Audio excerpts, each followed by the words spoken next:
আসসালামু আলাইকুম।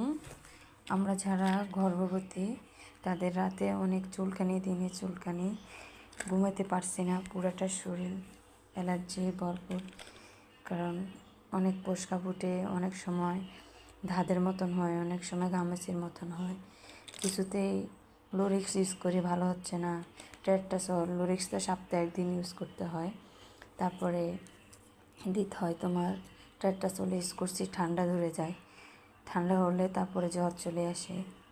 তাই টেট্রাসল দিলে অনেকটা চুলকানি কমে, কিন্তু ঠান্ডা ধরে যায়। নারকেল তেল দিয়ে টেট্রাসল দিয়ে রাত্রে শুয়ে রাখার ফলে। তাই এই জন্যে আমাকে বেলটিন একটা মেডিসিন দিল, এটা খাওয়ার জন্য। এটা হচ্ছে চুলকানির।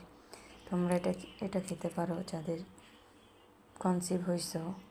বাট এটা আমাকে গাইনি ডাক্তার দিয়েছিল যে বেলটিনটা খাইতে পারো, কারণ এই মেডিসিনটা খাইলে চুলকানিটা অনেকটা কমে।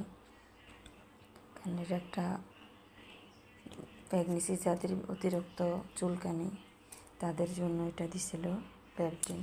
আমরা আসলে ডাক্তারের পরামর্শ ছাড়া খেতে পারি না, অনেকে যেতে পারি না। তাই গাইনি ডাক্তার আমার এই মেডিসিনটা দিছে চুলকানির জন্য। যারা গর্ভবতী মা তাদের জন্য, তারা আমরা অন্য ওষুধ খেতে পারবো না ডাক্তারের পরামর্শ ছাড়া।